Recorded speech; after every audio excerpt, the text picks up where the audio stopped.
Meu nome é Bárbara, tenho 32 anos e trabalho em uma empresa de tecnologia da informação na Flórida.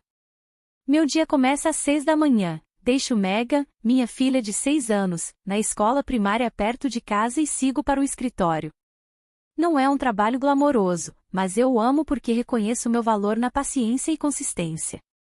Megan é a coisa de que mais me orgulho na vida. Ela tem os cachos castanhos e macios do pai e meus olhos verdes, sempre cheios de luz. Todas as tardes depois do trabalho, tento buscá-la pessoalmente, em vez de deixar o ônibus escolar trazê-la para casa.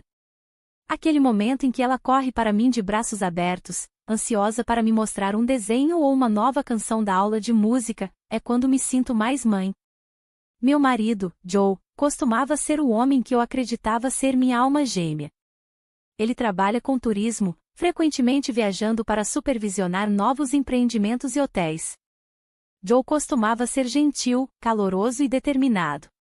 Mas ultimamente, eu o sentia se afastando. Ele tem chegado tarde em casa, culpando reuniões de última hora com clientes, e nos fins de semana que poderíamos ter passado juntos em família. Cada vez que Megan corre para ele com um desenho, ele apenas acena distraidamente e volta a olhar para o celular. Às vezes, sinto que sou apenas a empregada na minha própria casa. Meus pais, Michael e Patricia, moram a cerca de 20 minutos de carro. Eles estão aposentados agora, vivendo em uma cabana. Sempre acreditei que o amor deles por Megan era genuíno. Eles assavam biscoitos, ligavam desenhos animados e ficavam horas ouvindo suas histórias da escola. Mas recentemente, algo mudou na maneira como minha mãe olha para Megan. Não é exatamente fria, mas cautelosa, como se Megan fosse algo que ela preferiria não tocar. Minha irmã mais velha, Linda, é o oposto completo. 5 anos mais velha que eu, foi rainha do baile no ensino médio e agora trabalha como organizadora de eventos uma grande empresa em Vancouver. Linda nunca se casou, não tem filhos e muitas vezes brinca que eu vivo como uma velha. Ainda assim, ela nunca perde um jantar em família, sempre vestida para impressionar, falando casualmente sobre suas viagens de negócios a Paris ou Milão como se não fosse grande coisa.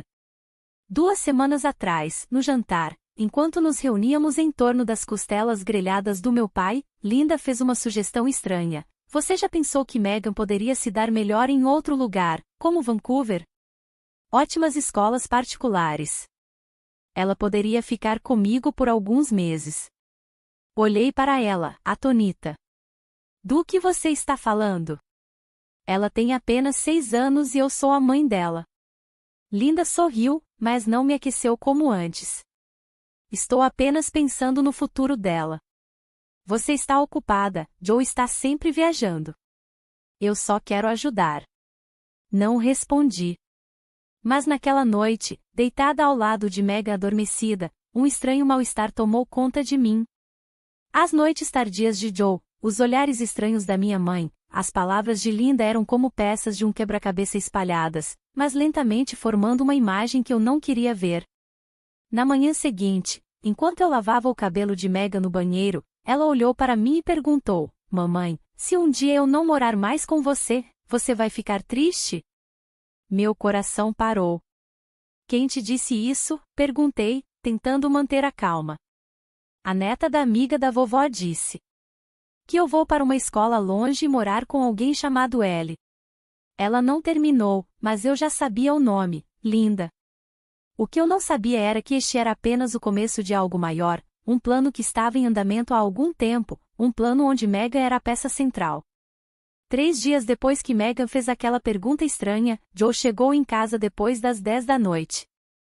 Eu estava sentada à mesa da cozinha, as luzes ainda acesas, o jantar frio. Ele entrou, pendurou o casaco e disse a frase que eu agora poderia recitar de cor: Desculpe, um cliente estendeu a reunião de novo. Não perguntei nada. Levantei-me, servi o jantar dele e sentei-me novamente. Eu não queria brigar.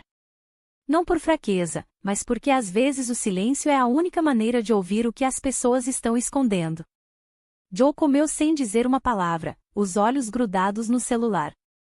Em um momento, ele se virou enquanto digitava e, por uma fração de segundo, Vi um nome brilhar no reflexo do armário de vidro. Ligar de volta, Linda. O nome me congelou. Eu não podia ter certeza, mas meus instintos de mãe, de esposa, me diziam que algo estava muito errado. No dia seguinte, quando fui buscar Megan, sua professora me disse algo que me fez paralisar. Megan disse que estava com problemas para dormir. Ela mencionou que alguém lhe disse que talvez tivesse que se mudar e morar longe de você. Bárbara, está tudo bem? Forcei um sorriso tranquilizador, agradeci e corri para casa com Megan, mas minha mente estava a mil. Não contei nada a Joe. Em vez disso, liguei para minha mãe. Mãe, Linda disse alguma coisa sobre Megan ultimamente. Houve uma longa pausa antes que ela respondesse. Ela só tem falado sobre o futuro, Bárbara. Ela acha que Megan merece uma escola melhor. Mas ninguém tem o direito de falar sobre o futuro dela, exceto eu, disse, incapaz de esconder minha frustração. Minha mãe suspirou. Bárbara, você é uma boa mãe, mas está sobrecarregada. Joe está sempre trabalhando. E Linda, ela só está tentando ajudar. Ajudar. Eu estava começando a odiar essa palavra. 2 dias depois, Linda apareceu por volta da hora do almoço. Eu tinha acabado de voltar do laboratório, Joe estava reunido com um cliente. Linda trouxe 2 lates e uma sacola com roupas de criança. Eu fui às compras, ela sorriu, colocando a sacola na mesa. Achei que Megan ia adorar este vestido roxo. Não toquei no café nem abri a sacola. Olhei nos olhos dela. O que você está fazendo, Linda? Ela piscou e deu uma risada leve. O quê? Estou apenas trazendo presentes para minha sobrinha. E tentando convencer todo mundo de que ela deveria morar com você, longe da própria mãe? É isso que você está fazendo? Linda colocou sua xícara na mesa com mais força do que o necessário, mas manteve a voz suave. Bárbara, você está reagindo exageradamente. Você sabe quanta pressão Joe está sofrendo. Mamãe e papai também se preocupam. Todos nós só queremos o melhor para Megan.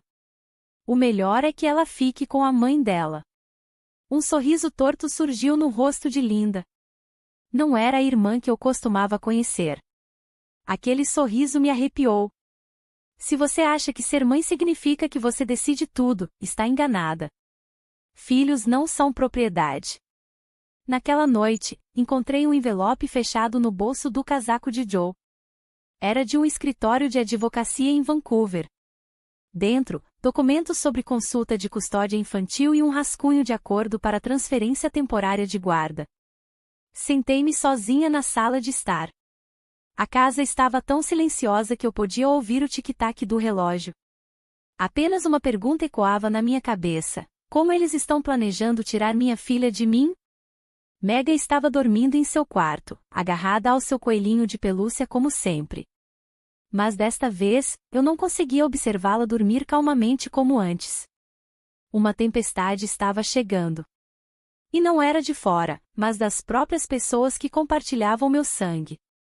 Eu sabia que não podia mais ficar parada, porque não estava apenas protegendo Megan de um plano, eu estava protegendo-a de um mundo que eu uma vez acreditei ser família.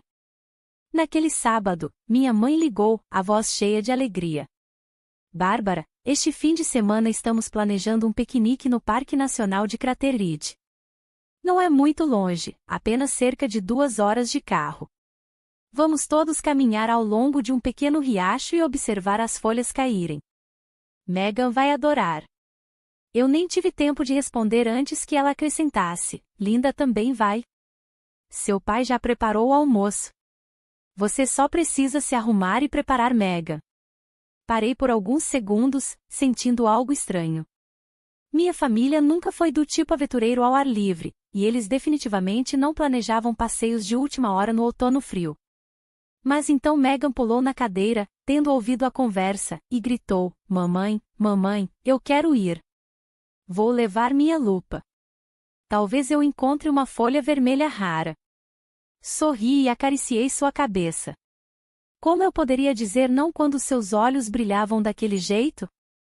Naquela noite, contei a Joe sobre a viagem. Ele fechou o laptop, franzindo ligeiramente a testa. Sábado. Tenho uma visita ao local com um novo investidor. Provavelmente não vou conseguir ir. Não fiquei surpresa. Essas reuniões tinham aparecido com a mesma frequência das folhas caídas. Assenti. Então eu levarei Megan. Mas Joe, você sente que algo mudou em nossa família? Ele ficou quieto por um momento e então disse: você provavelmente está apenas pensando demais. De qualquer forma, um pouco de ar fresco pode te fazer bem. No sábado de manhã, acordei cedo e preparei sanduíches, frutas, água e até alguns curativos. Sempre levo um kit de primeiros socorros em viagens como essa. Meu trabalho me tornou cautelosa por hábito. Megan usava sua touca verde e exibia a pequena lupa pendurada no pescoço. Ela estava genuinamente animada. O carro dos meus pais chegou na hora certa.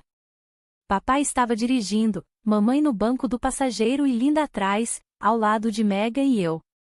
Linda vestia uma roupa esportiva da moda e sapatos de caminhada caros. Estranho, considerando que eu nunca a tinha visto fazer uma caminhada antes, mas não perguntei. Apenas observei. O clima estava fresco, a luz do sol filtrando-se suavemente pelas árvores. Caminhamos por trilhas sinuosas, eventualmente chegando a um caminho estreito de terra em uma floresta esparsa. Papai disse: esta é uma rota mais nova. Poucas pessoas a conhecem. A vista é incrível. Senti-me desconfortável. Este caminho não correspondia a nenhuma das antigas rotas que costumávamos fazer quando eu era criança. Ainda assim, não disse nada. Megan tagarelava ao meu lado, apontando para cada galho. Mamãe, esta folha parece um coração. Linda ocasionalmente olhava para mim por cima dos óculos de sol. Cada vez que eu a pegava, ela se virava, fingindo verificar o celular. Quando perguntei, mensagem para alguém, ela parou por um segundo e então sorriu. Só verificando o clima. O sinal é ruim aqui em cima. Então minha mãe interveio: hoje vai ser um dia especial, Bárbara. Um dia que você nunca vai esquecer. Mesmo sorrindo, suas palavras me arrepiaram. Meu pai continuava olhando pelo retrovisor, seus olhos indo de mim e Megan para a estrada sinuosa à frente. Paramos em uma clareira perto da beira de uma suave encosta. Ao longe, um vale de pinheiros se estendia, salpicado de folhas laranjas e vermelhas. A brisa era leve, o ar puro, mas meu mal-estar não desaparecia. Papai estacionou o carro, desligou o motor e disse: daqui são cerca de 20 minutos de caminhada até um penhasco com uma vista de tirar o fôlego. Ninguém da família esteve lá ainda. Coloquei a mochila no ombro, peguei a mão de Megan e o segui. Ao entrarmos em um trecho mais denso de árvores, Linda ficou para trás para caminhar ao meu lado e de repente perguntou: você já pensou em mandar Megan para um internato? Parei abruptamente. Aquela pergunta não era aleatória. Não, e não tenho planos de fazer isso. Linda deu de ombros. Há algumas coisas que você não pode controlar para sempre, Bárbara. A vida muda rápido. Não soou como uma ameaça, mas fez minha pele se arrepiar. Naquele instante, Megan correu à frente, depois se virou e gritou: mamãe, tem um lugar alto aqui. Dá para ver toda a montanha. Antes que eu pudesse responder, meus pais e Linda já haviam se movido em direção à beira do penhasco. Foi então que percebi que nenhum deles havia trazido muita coisa. Apenas algumas garrafas de água, sem cobertores, sem comida, sem mapas, nem mesmo uma bússola. Apertei a mão de Megan com mais força, sentindo meu coração acelerar. E então vi minha mãe dar um sinal para Linda com os olhos. Diminuí o passo, puxando Megan para mais perto enquanto nos aproximávamos da beira. Dali, todo o vale de Crateride se revelava, a luz do sol cortando as árvores distantes. Era pacífico, estranhamente pacífico, como se a própria natureza estivesse tentando me distrair. Papai estava bem na beira, apontando para frente. Veja aquilo, Bárbara! Se formos um pouco mais adiante, há outra saliência que se projeta. A vista de lá é incrível. Eu fui uma vez.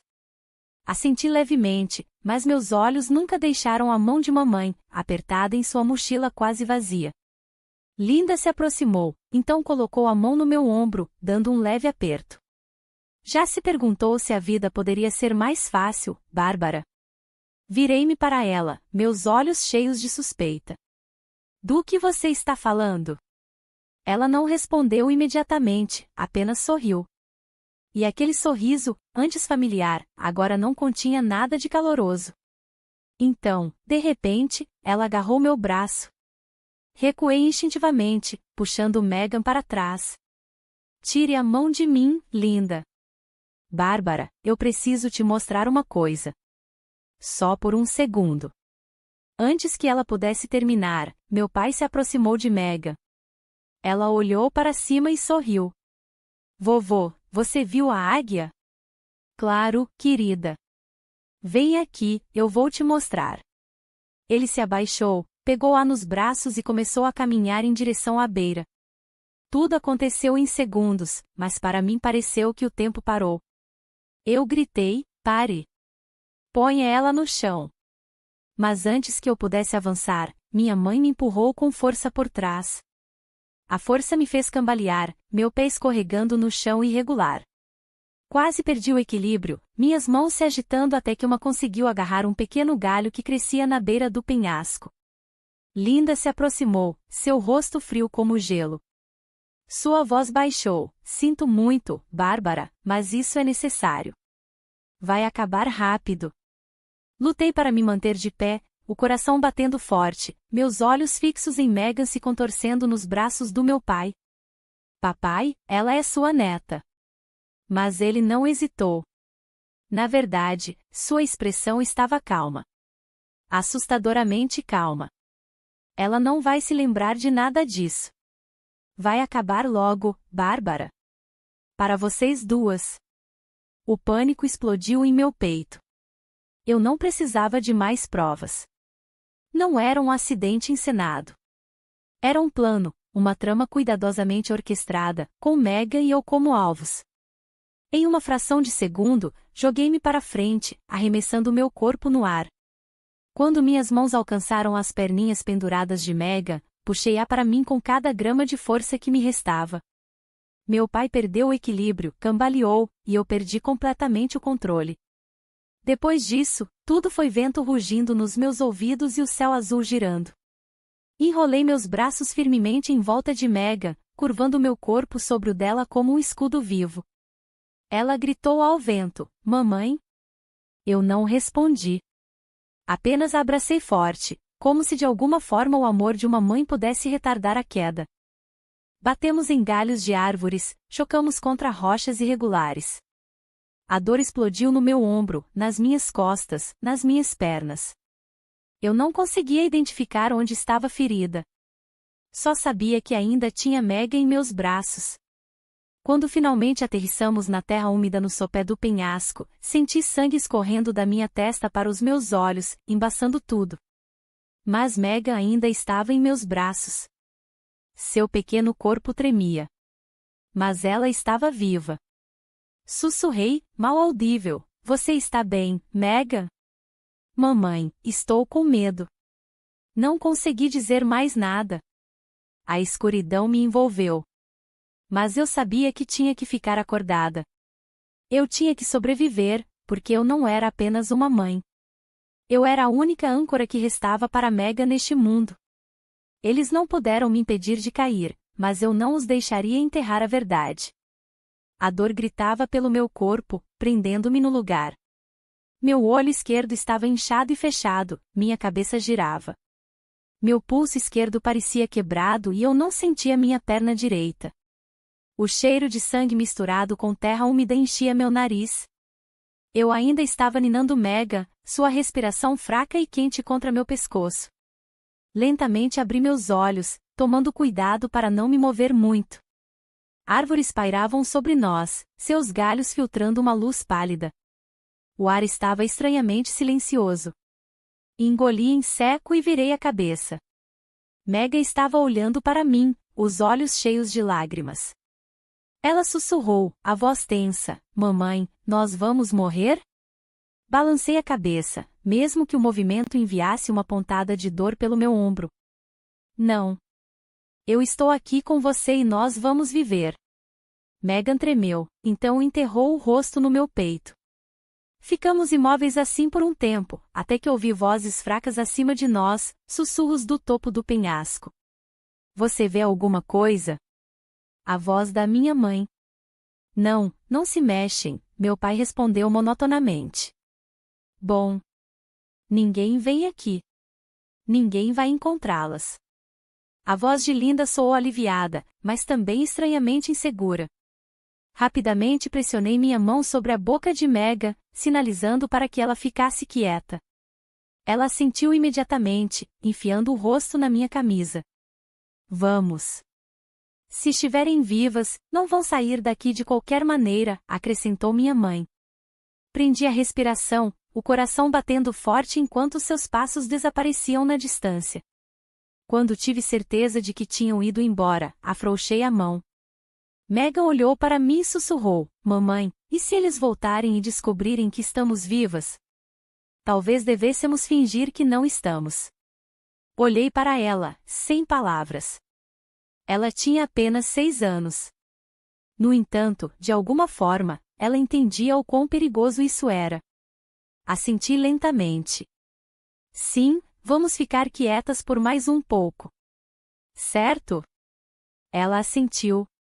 Puxei-a para perto, fechei os olhos e mantive nossos corpos o mais imóveis possível. O tempo parou naquela floresta. Apenas o som do vento e o chamado distante de pássaros.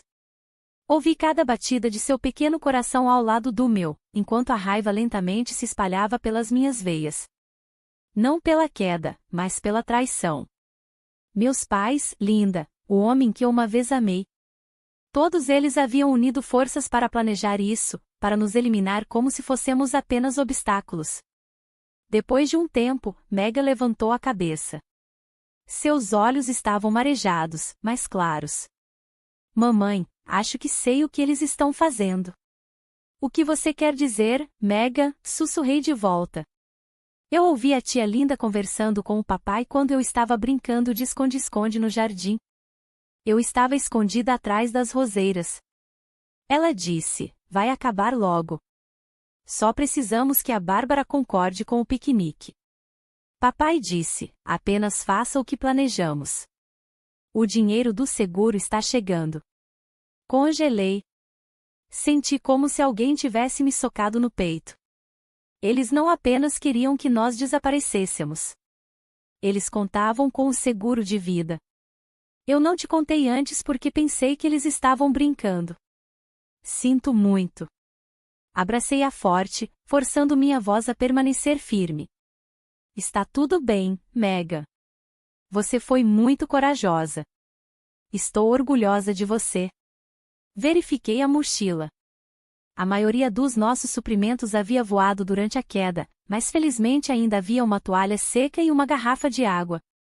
Limpei o arranhão na bochecha de Mega antes de me virar para avaliar minha perna. A dor me atingiu quando tentei levantar a perna direita. Quase desmaiei. Mordi o lábio com força, a ponto de sangrar, para não gritar.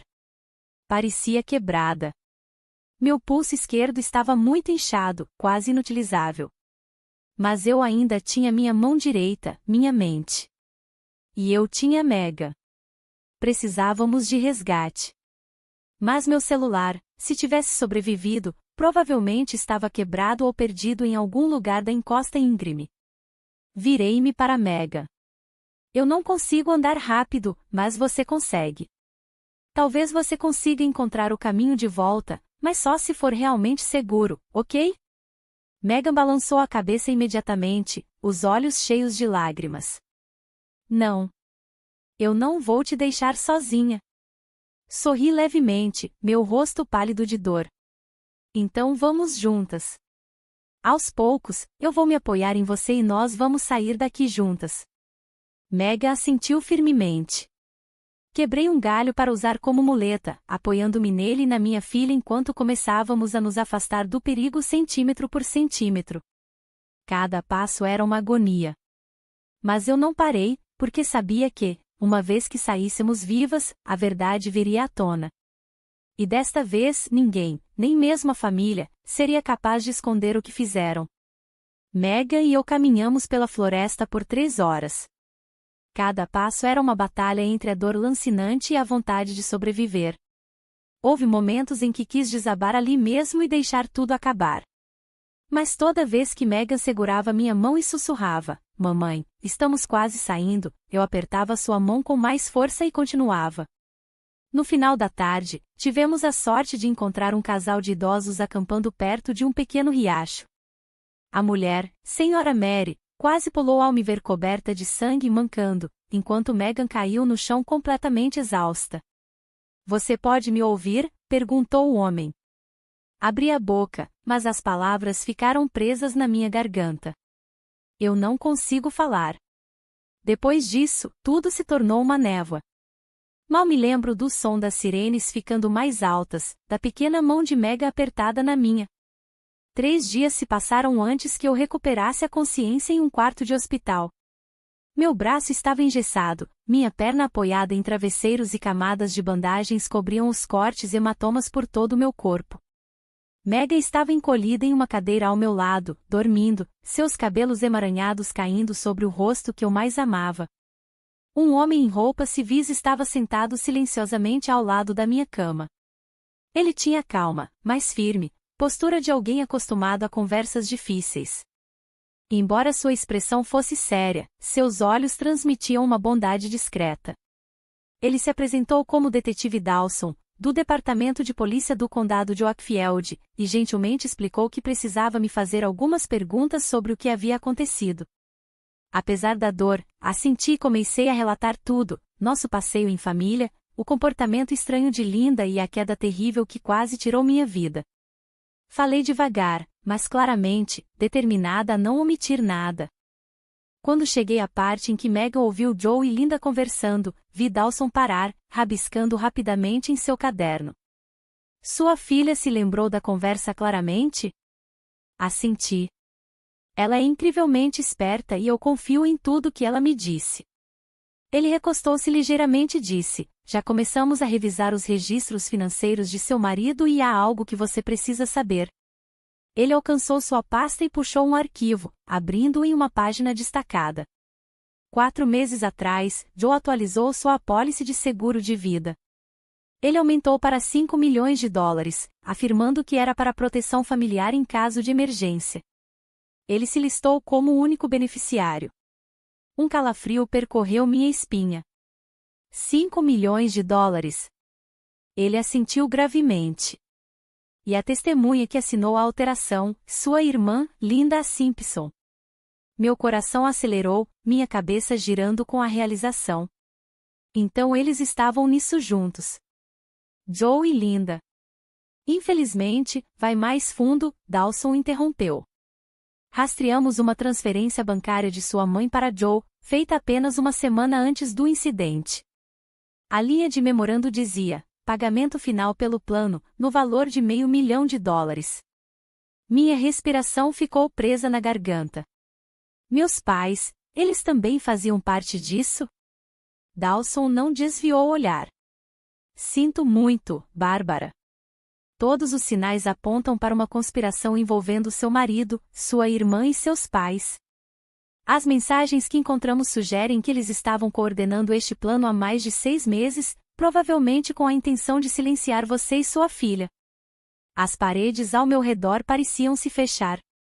As pessoas em quem eu mais confiava. Minha família havia tramado minha morte.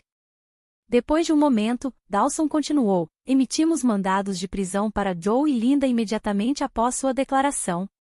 Mas quando nossa equipe chegou aos locais, ambos haviam desaparecido. O carro de Joe foi encontrado mais tarde perto de uma pequena pista de pouso particular. Meu estômago caiu. Isso não tinha acabado. Eu podia sentir. Vocês vão pegá-los? Perguntei, encontrando seu olhar. Emitimos um mandado federal. Enquanto isso, recomendo que você e Megan entrem em custódia protetiva até que possamos garantir sua segurança, disse-lhe firmemente. Olhei para o rosto adormecido da minha filha, ainda salpicado de cortes cicatrizando, e senti uma onda de força surgir dentro de mim. Eu não era mais a mulher assustada e quebrada que havia caído de um penhasco. Eu sobrevivi e lutaria por justiça com tudo o que tinha. 3 dias depois, fui transferida para um quarto de recuperação seguro, com policiais de plantão do lado de fora. Megan foi temporariamente colocada sob os cuidados de uma assistente social enquanto a investigação se aprofundava. Quando Dawson voltou, ele segurava um arquivo muito mais grosso. Seu rosto estava determinado. Este não era apenas um caso para ele. Era pessoal. Acabamos de receber uma imagem de uma câmera de pedágio a 320 quilômetros daqui. Ela capturou Linda saindo da Flórida, provavelmente indo para Nevada. Elevamos o mandado para status federal. Apertei a borda da cama, mesmo que meu pulso ainda estivesse enfaixado. E Joe? Dawson virou para outra página. Ele está usando um pseudônimo. Mas aqui está algo interessante. Quando verificamos o histórico de voos, descobrimos que ele reservou um voo particular sob o nome de Daniel Morrison. O horário de partida coincide com o desaparecimento deles, mas o voo foi cancelado no último minuto, possivelmente porque ele suspeitou que estávamos no seu encalço. Expirei lentamente. Eles ainda não estavam livres. No dia seguinte, fui autorizada a me encontrar com um advogado nomeado pelo governo. Durante nossa primeira sessão, ele confirmou: temos registros financeiros completos, o depoimento de sua filha e mensagens de texto recuperadas entre Joe e Linda do antigo celular de Joe, que a polícia encontrou em seu carro abandonado. Este caso tem evidências suficientes para acusá-los de tentativa de homicídio, conspiração e fraude de seguro. Naquele instante, a porta se abriu. Megan entrou com uma assistente social. Ela correu, jogando os braços ao meu redor, seu rosto iluminando-se apesar das bandagens em suas bochechas. Mamãe. Eu contei tudo ao detetive Dawson. Lembro de tudo. Pesquei surpresa. Você deu um depoimento, Megan? Ela assentiu, então olhou para Dawson, que havia entrado atrás dela. Ele sorriu. Essa garotinha é tão esperta e composta. Nossos investigadores ficaram impressionados. Ela relatou tudo o que ouviu, a ligação de Linda com Joe e até a conversa entre a senhora Patrícia e o Sr. Michael sobre como tudo ficaria bem se Bárbara simplesmente não resistisse. Olhei para minha filha, dividida entre a dor e o orgulho. Ela tinha apenas 6 anos, mas era a chave para desvendar tudo o que estava escondido. Você estava com medo? Perguntei suavemente. Megan balançou a cabeça. Não. Eu só pensei que, se eu contasse a verdade, você não precisaria mais ter medo. Apertei minha filha com força, sentindo cada pequena respiração começar a se firmar contra meu peito. Tudo ainda não havia terminado, mas eu sabia que finalmente estávamos indo na direção certa. 2 dias depois, a polícia encontrou Joe escondido em uma pequena cabana alugada que só aceitava dinheiro, na fronteira com Nevada. Eles invadiram o local ao amanhecer e o prenderam enquanto ele tentava queimar papéis e destruir seu laptop. Linda foi presa mais tarde naquela tarde em um posto de gasolina na beira da estrada. Ela estava tentando trocar de veículo por meio de um acordo não oficial, mas foi reconhecida por uma câmera de segurança. Naquela noite, Dawson deu uma breve atualização. Ambos estão sob custódia e sendo extraditados de volta para a Flórida. Quanto aos seus pais, Michael e Patrícia, emitimos intimações. Eles foram gravados em uma ligação com Joe discutindo um acordo de divisão. É inegável. Olhei pela janela do hospital, o sol do final da tarde lançando uma luz suave através das árvores. Pela primeira vez em semanas, não senti medo.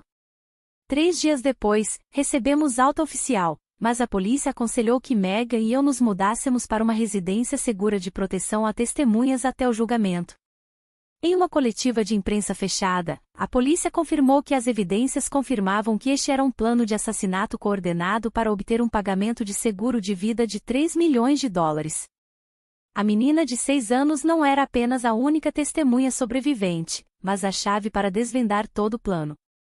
Segurei a mão de Megan com força enquanto assistíamos à transmissão na TV. Estávamos em um lugar desconhecido, sob proteção 24 horas por dia, 7 dias por semana.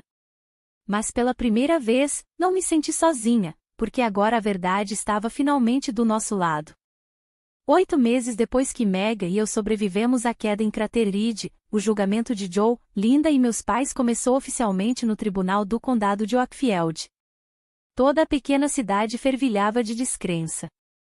Ninguém conseguia imaginar que uma família aparentemente perfeita agora enfrentava acusações de tentativa de homicídio. No primeiro dia, cheguei em uma cadeira de rodas, meus braços ainda imobilizados por uma fratura que não havia cicatrizado completamente. Megan sentou-se ao meu lado, segurando minha mão, vestindo um vestido azul celeste que ela escolheu porque é a cor favorita da mamãe. Eu não chorei e não tive medo. O que levei ao tribunal foi a verdade e a força inabalável de uma mãe que não pôde ser quebrada pela traição. Joe entrou vestindo um terno cinza, sem expressão. Linda o seguiu, cabelos presos cuidadosamente, seus olhos passando por mim como se eu fosse uma estranha. Meus pais, Michael e Patrícia, mantiveram a cabeça baixa, evitando contato visual com todos. Eu estava acostumada àquele olhar, cresci com ele. O promotor começou com uma acusação contundente, apresentando evidências detalhadas da trama de assassinato, fraude de seguro e perigo para um menor.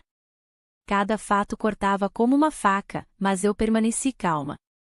Eu sobrevivi para expor essa verdade. Fui chamada a depor no segundo dia.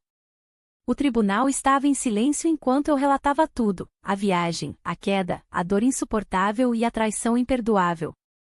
Eu não chorei. Minha voz estava firme. Olhei Joe nos olhos e disse, você não me matou e nunca terá o que queria, porque Megan não é algo que você pode trocar por dinheiro. Linda manteve a cabeça baixa. Ela nunca sequer olhou para mim. Naquele dia, Megan também testemunhou, mas por meio de um vídeo pré-gravado, já que ainda estava sob proteção de testemunhas infantis. No vídeo, sua voz era pequena, mas clara. Eu ouvi a tia Linda dizer ao meu pai que a mamãe e eu não estaríamos mais aqui se tudo desse certo. Eu estava com muito medo, mas confiei na mamãe. Ela me protegeu. Ela é uma boa pessoa. Ninguém no tribunal conseguiu conter as lágrimas, nem mesmo o juiz. Durante sua defesa, Joe se levantou, a voz amarga e defensiva. Fui encurralado. Bárbara não era a mulher que eu amava. Ela controlava tudo. Eu só queria liberdade para escapar daquela vida sufocante. Linda não foi mais branda. Bárbara sempre agiu como se estivesse certa, a vítima. Mas se ela não estivesse por perto, Joe teria sido feliz. Nós só queríamos ser livres. Eu fiquei quieta. Suas palavras não me machucavam mais. Na verdade, elas apenas revelavam a profundidade de sua culpa. Não foi apenas assassinato que tentaram, foi uma completa negação de responsabilidade. Quando perguntado se tinham alguma última palavra antes da sentença, meus pais não disseram nada sobre mim ou Megan. Meu pai apenas murmurou, nós só pensamos que ela não merecia aquela vida. O juiz bateu o martelo 3 vezes. O ar no tribunal congelou enquanto o veredicto era lido. Os réus Joe Mitchell e Linda Simpson são condenados a 25 anos de prisão por tentativa de homicídio em primeiro grau e estão proibidos de contatar quaisquer testemunhas pós-julgamento. Os réus Michael e Patrícia Simpson são condenados a 15 anos por conspiração para cometer assassinato e perigo para uma criança.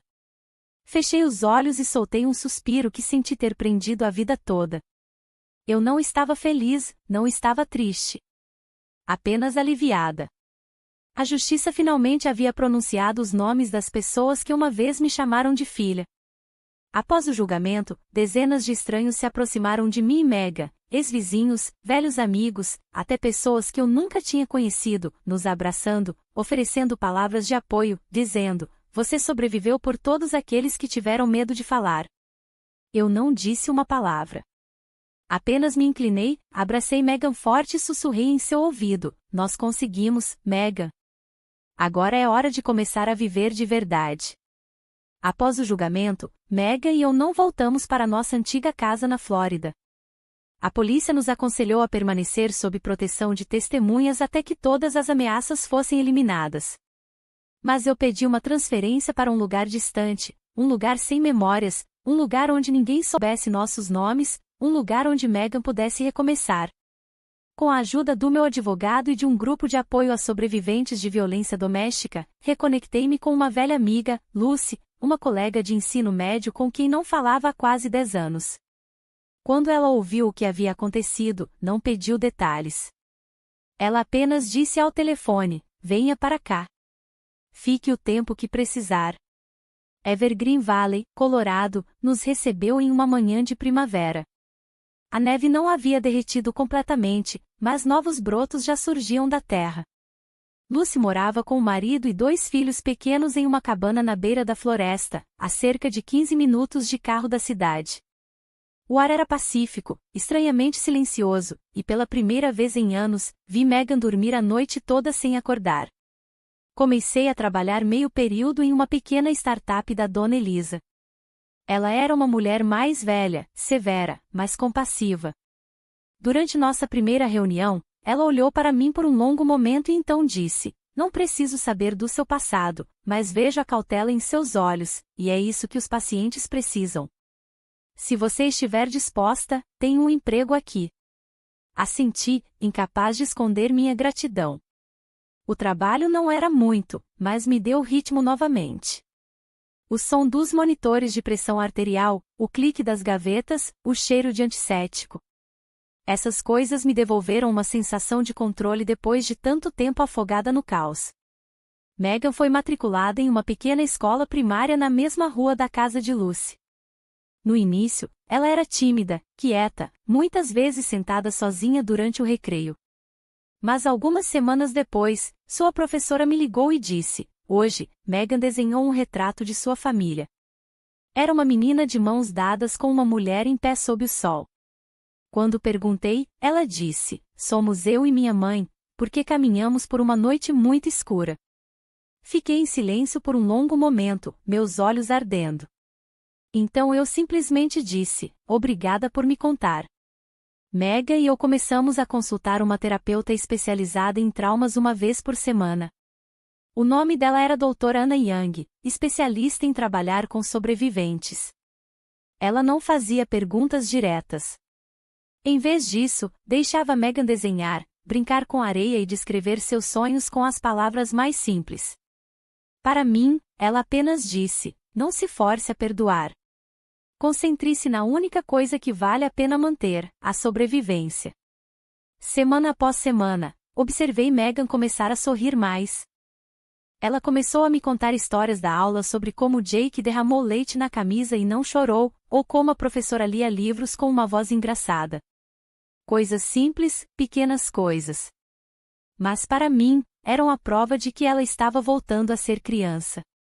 Em uma tarde de sexta-feira, eu estava cozinhando o jantar com Lucy na cozinha aconchegante quando Megan entrou correndo, as bochechas rosadas pelo vento. Mamãe, nós vamos fazer uma excursão amanhã. A professora disse: você pode ir se quiser. Olhei para ela e de repente me lembrei de mim mesma na floresta, mãos ensanguentadas, costas doendo, nunca soltando minha filha por um segundo sequer. Sorri. Claro que vou. Você e eu, nós sempre vamos juntas. Naquela noite, depois que Megan adormeceu, saí para a varanda, apoiei-me na grade de madeira e contemplei um céu cheio de estrelas. Pensei em tudo que havia perdido, uma família que não parecia mais um casamento que antes parecia perfeito e as pessoas que um dia me chamaram de filha, irmã. Mas então pensei no que ainda tinha, uma menina corajosa, amigos verdadeiros e uma segunda chance. Em um lugar onde ninguém sabia meu nome e onde eu podia viver sem medo. Fechei os olhos, respirei fundo e, pela primeira vez em anos, senti-me leve. Aconteceu naturalmente, como se tudo estivesse silenciosamente se alinhando sem que nenhum de nós percebesse. A primeira pessoa a puxar conversa foi o Sr. Thomas Silas, o diretor da escola de Megan.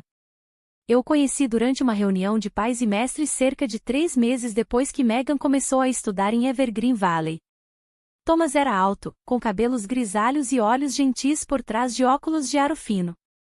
Ele irradiava paciência e calor, qualidades que eu não via em um homem há muitos anos. Depois da reunião, ele me alcançou no corredor enquanto eu lutava para desembaraçar a jaqueta de Megan da maçaneta da porta. Você é a mãe da Megan, certo? Sou Thomas Silas, o diretor. Só queria dizer que ela é uma aluna maravilhosa. Sorri, ainda um pouco na defensiva. Obrigada. Ela está se esforçando muito para acompanhar.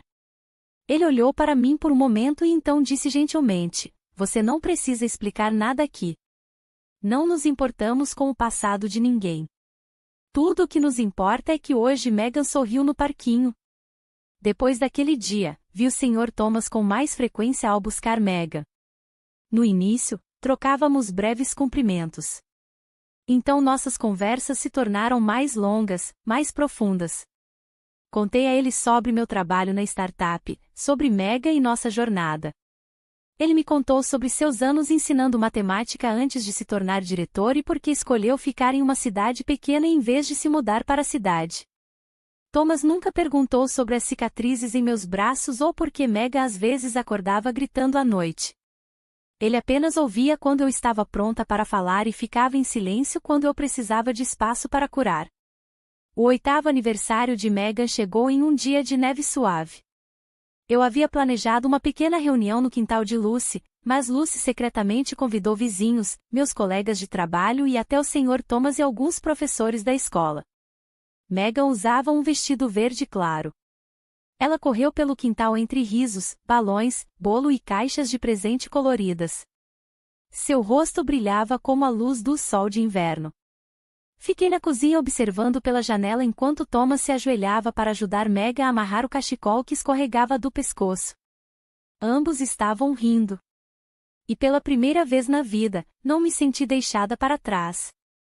Depois da festa, enquanto os convidados se despediam lentamente, Thomas ficou para ajudar a limpar. Eu estava colocando a louça na pia quando ele me entregou um pequeno envelope. Este é um pequeno presente da escola. Fazemos isso para todos os nossos alunos que passaram por momentos difíceis. Nada demais, apenas alguns ingressos de cinema e um livro novo. Peguei o envelope, tão emocionada que quase chorei. Mas Thomas não foi embora imediatamente. Ele ficou parado por um momento e então olhou para mim seriamente. Bárbara, não sei o que a trouxe aqui, mas sei disto: o que você e sua filha trouxeram para este lugar é algo verdadeiramente especial. Força, esperança e bondade. Eu não disse nada, meus dedos apertando o envelope. Você acredita que família pode ser algo que criamos, não apenas algo com que nascemos? Perguntei. Thomas não respondeu imediatamente, mas o olhar em seus olhos, profundo e gentil, foi uma resposta mais perfeita do que qualquer palavra poderia ter sido. Naquela noite, enquanto colocava Megan na cama, ela pegou minha mão e sussurrou: Mamãe, posso chamar o Sr. Thomas de tio? Ele é gentil, como se fosse parte da nossa família. Sorri suavemente e assenti. Você pode chamá-lo do que quiser, querida. Contanto que você se sinta segura e feliz. Fiquei parada em silêncio perto da janela do quarto, observando a neve cair lá fora na varanda. Cada floco branco descia como se estivesse suavemente cobrindo os vestígios de tudo que havíamos deixado para trás. E eu sabia que Megan estava certa. Família não precisa ser as pessoas com quem compartilhamos sangue. Família é onde alguém espera que saiamos da escuridão com bondade, paciência e amor incondicional. E eu havia encontrado esse tipo de família nos olhos de Megan, no abraço de amigos e em um homem que gentilmente amarrou um cachecol para uma menina de 8 anos com todo o seu coração.